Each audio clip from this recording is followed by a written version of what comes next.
All the news this morning. Imo governorship. Uzodinma asks Supreme Court to dismiss Ihedioha's motion.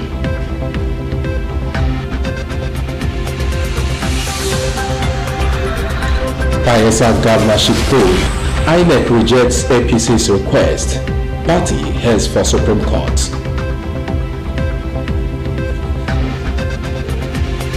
Police arrest fake blind beggar in Anambra.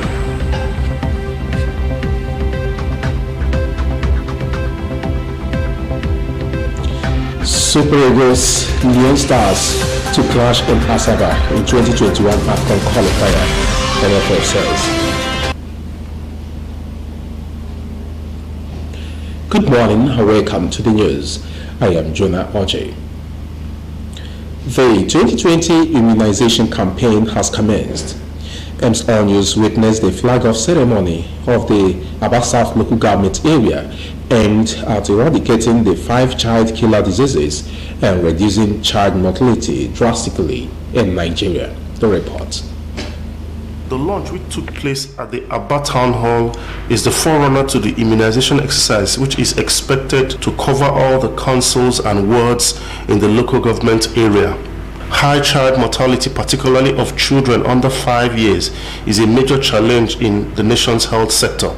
The immunization campaign aims at tackling ailments which affect children under 5, giving them the opportunity to live healthy into adulthood. The exercise will run from the 15th to the 18th of February 2020. We will also want to tell you that one of the 5 pillars of support have their steps in the health. Everything it takes to make sure that we promote health care delivery system in Abia State. The wife of the chairman has called on mothers to bring their children for health workers to immunize them against child killer diseases. We are flagging off immunization, and immunization will start from 15 to 18 February. They should bring out their children, open their doors, and be telling their neighbors and their relations they should come and immunize their children. Aba South local government area is flagging off the first round of National Immunization Plus Days. Only 2 drops of potent oral polio vaccine into the mouth of the eligible children 0 to 59 months, and also have their left little finger marked for proper identification so that they don't immunize them again when they see them. Some mothers who participated in the immunization exercise spoke to MCL News. I am happy because it's helped the child to guide the child from so many diseases that are influencing children. It makes the child healthy. The child grows very well and strong and very intelligent. Parents should accept immunization because it helps the children to kill some diseases that will affect their growth in future. And also the schools should also allow the immunization team to come in and immunize the children. Members of the public have been enjoined to take advantage of the ongoing immunization exercise for the health of their children. Emeka Chibu, MCL News. As Southeast Nigeria considers establishing the region's own security network, Elder Statesman Chief Emmanuel Iwanyawo has hinted that former war veterans and retired security officers may spearhead the Igbo Regional Security Outfit. Iwanyawo, who was part of the Imobi meeting, a caucus of the Ohaneze Ndibo, which held a meeting on regional security in Enugu State, disclosed that the president of the organization, Nyarodo, was given the mandate to set up a strategic committee to include experienced people in security and welfare, including retired security officers and professors. He explained that the committee will work closely with the Elders Council to ensure efficient security for the zone. The elder statesman retreated Ohaneze's observation that governors of the Southeast are crucial in the formation of the proposed outfit and that their assistance will be required to give legal backing to it. on the activities of bandits in some parts of the country. Iwano said Igbo is not against any tribe. He further stated that any Igbo harmed from no just cause will not be accepted.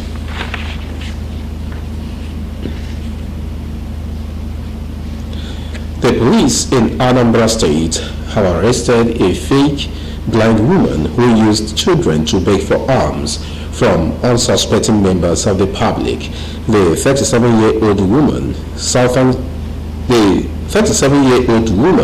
was nabbed at Oye Olisa Market, Obunike in Oyiloki government area of the state. The suspect, who pretended to be blind, was arrested on Sunday while using two children to beg for alms. The police public relations officer in the state, Haruna Mohammed, confirmed the incident.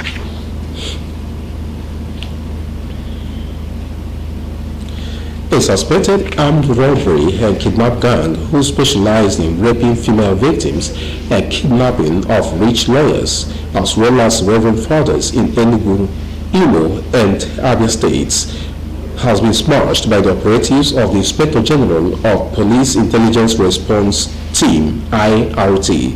It also revealed that the police complaints on the incessant kidnap and robbing of residents in the three states with impunity made the IGP to direct the commander of IRT, a deputy commissioner of police, Abakari, to smash the gang. When Abakari's special squad swung into action, 16 members of the notorious kidnapping gang who unleashed terror on residents of this state were arrested. The source also revealed that during the week, 5 cars and 10 mobile phones belonging to different persons kidnapped by members of his gang, as well as 1 AK-47 rifle, 1 pump-action gun, 5 locally made pistols and cartridges were recovered from the suspect. The source further revealed that members of this gang, who specialize in raping their female victims and whose operating camps were located in Osioma local government area of Abia State, were rounded up after IGP Adamu received countless complaints about their activities. A 3-week operation was launched by the IRT operatives, which resulted in the arrest of 16 members of the dangerous gang.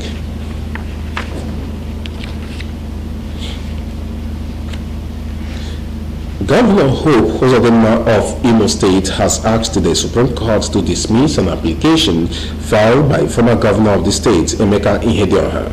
Ihedioha had filed an appeal seeking judicial review of the Apex Court's judgment, which had on January 14, 2020, ordered his removal from office. Uzodinma's preliminary objection was against a motion on notice dated February 5, filed by Ihedioha and PDP. They pressed the Supreme Court for an order setting aside as a nullity the judgment delivered by it on January 14.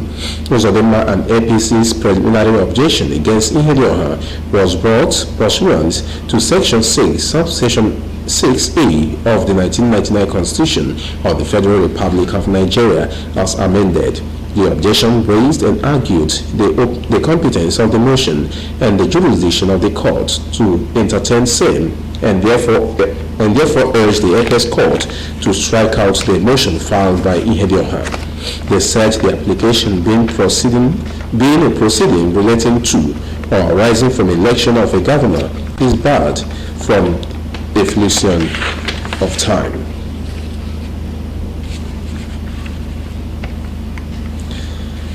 Imo State Water and Sewage Corporation Managing Director Emeka Ugoanyanwu has raised an alarm that the state will witness an earth tremor if nothing is done to halt further digging of boreholes. Ugoanyanwu, who spoke during an urban media network quarterly meeting organized by the United States Agency for International Development on effective water, sanitation and hygiene services in Owerri, the state capital, said the impact of the earth tremor will be felt more in the city. He disclosed that there is an increase in the number of boreholes in the state, particularly in World Bank area of the state, where there are over 20,000 houses having boreholes.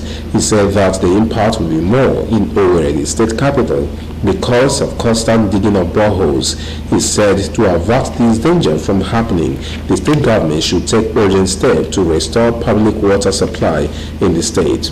Ugo Anyanwu regretted that government efforts at building a water scheme in 1983 at the cost of $34 million could not be sustained due to mismanagement.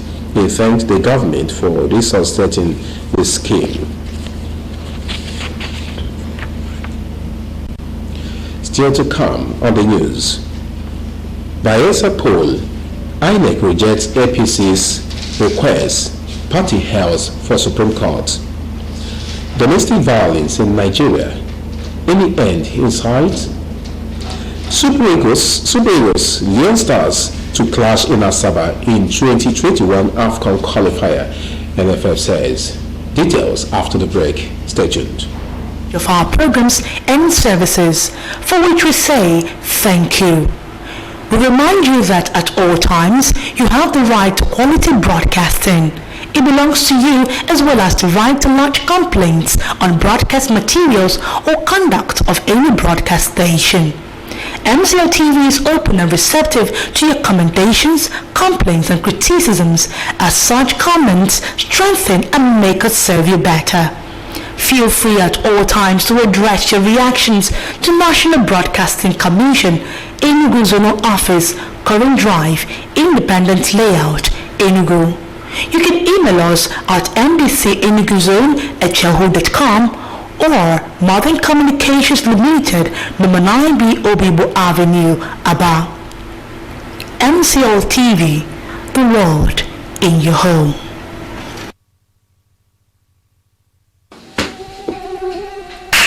Mommy, mosquito is biting me. But I asked you to use Top Rank insecticide. Top Rank insecticide kills mosquitoes, cockroach, flies, and every other crawling and flying insects faster anywhere around you. NAFDAC approves Top Rank insecticide for its effectiveness. Use Top Rank insecticide and enjoy a peaceful night's rest. Available in all shops and supermarkets near you in 600ml can and 300ml can. Top Rank insecticide is marketed nationwide by C Success Multi Services Limited. Telephone 0813-111-2348 or 090-960-22577. Top Rank insecticide. What's worth doing is worth doing well.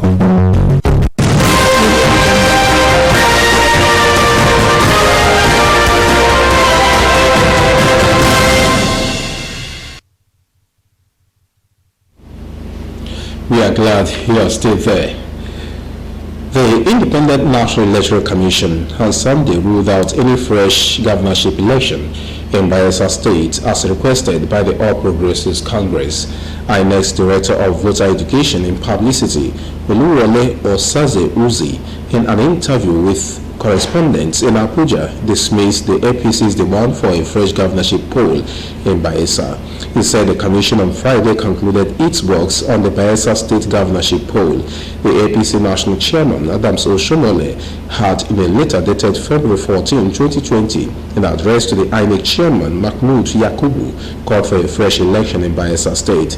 The APC national chairman said the swearing-in of the candidate of the People's Democratic Party, Dere as the state governor, was unconstitutional as he did not meet the mandatory constitutional requirement.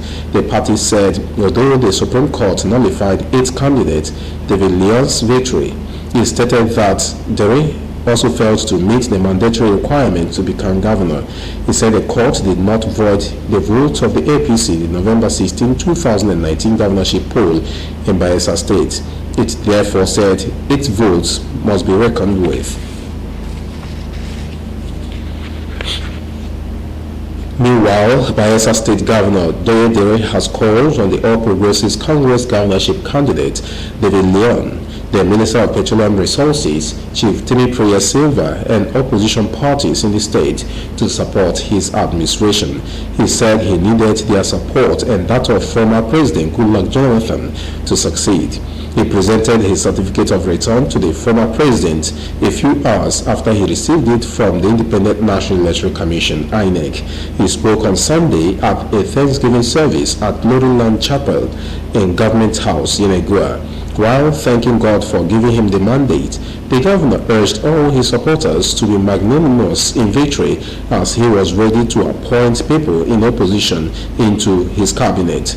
The governor said his priority was to bring development to every part of the state, but warned that his administration will have zero tolerance for crimes.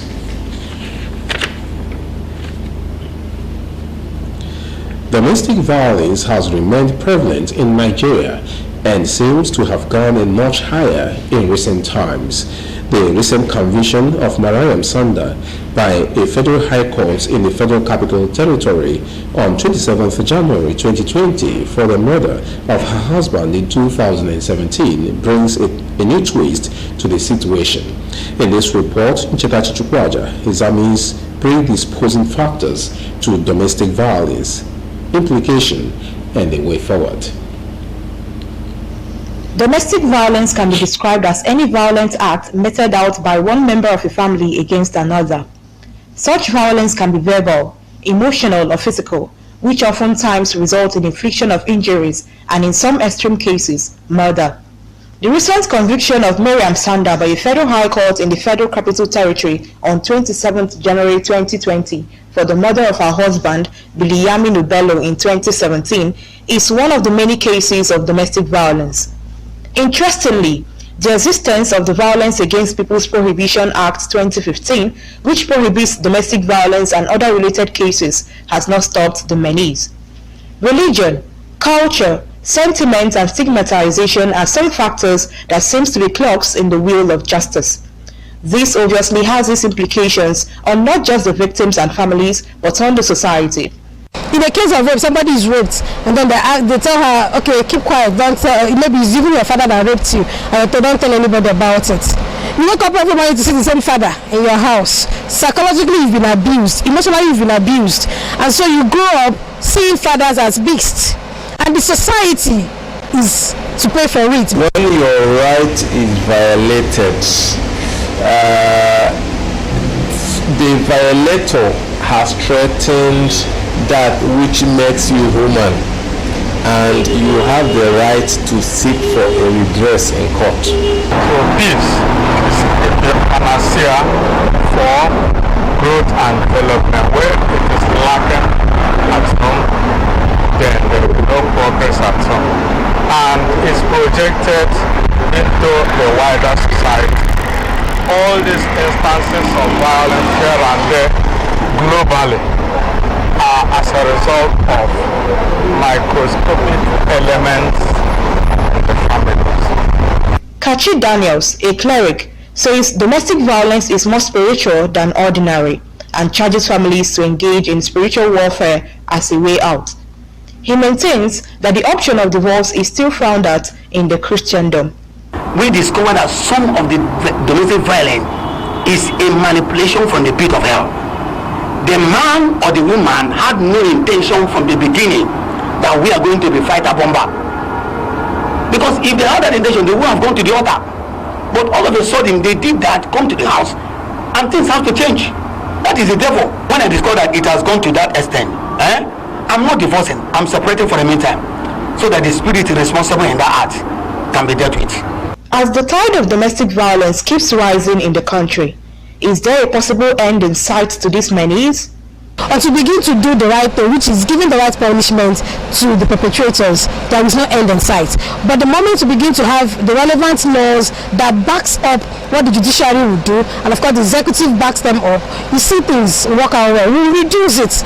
We just have to continue to create awareness and see to the fact that people generally resort less to violence.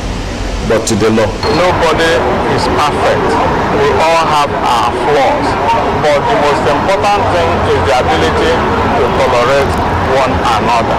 If we are able to tolerate our weaknesses, definitely we are going to accommodate our strengths and opportunities. With the far-reaching implications of domestic violence, individuals must begin to take control of their emotions, as threatened victims are encouraged to always speak up. Nchetachi Chukwaja, MCL News.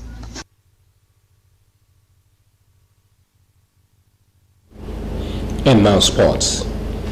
The Stephen Keshi Stadium in Asaba will host next month's 2021 Africa Cup of Nations qualifying match between Nigeria's Super Eagles and the Leon Stars of Sierra Leone. Ademola Olajire, the Director of Communications, Nigeria Football Federation, announced this in a statement on Sunday, quoting the Federation's General Secretary Mohammed Sanusi. Recall that the venue, named after former Nigeria captain and coach Stephen Keshi, has hosted several international matches since 2018. Since it was opened 2 years ago, it has hosted matches involving the Super Eagles and the Nigeria Under-23 men's squad. Uganda was the first opposition entertained at the 15,400 capacity venue by the Super Eagles in a friendly match, which ended scoreless. Manchester United has given a boost ahead of their clash with Chelsea today, as loan signing Odion Ighalo reportedly trained with his teammate for the first time yesterday. The Nigerian striker completed an enforced 14-day spell away from his new team due to coronavirus fears, having joined from Chinese Super League side Shanghai Shenhua. And on Sunday, Ighalo was pictured being driven into United's Carrington training base ahead of the trip to Stamford Bridge. United took the precaution despite the fact that Ighalo did not arrive in the UK from Wuhan, where the virus originated. It forced the 30-year-old to miss Ole Gunnar Solskjaer's winter break training camp in Marbella, Spain last week over fears he will not be allowed back into the country due to tightening of national security following the outbreak of coronavirus. And to end the news this morning, a second look at the major stories. The 2020 immunization campaign has commenced. MCL News witnessed the flag-off ceremony of the Aba South local government area aimed at eradicating the 5 child killer diseases and reduce child mortality drastically in Nigeria. The Independent National Electoral Commission (INEC) has ruled out any fresh governorship election in Bayelsa State as requested by the All Progressives Congress. The police in Anambra State has arrested a fake blind woman who used children to beg for alms from unsuspecting members of the public. The Stephen Keshi Stadium in Asaba will host next month's 2021 African Cup of Nations qualifying match between Nigeria's Super Eagles and the Leon Stars of Sierra Leone. That was the news, and thanks for watching. I am Joa Oji. Once more, good morning.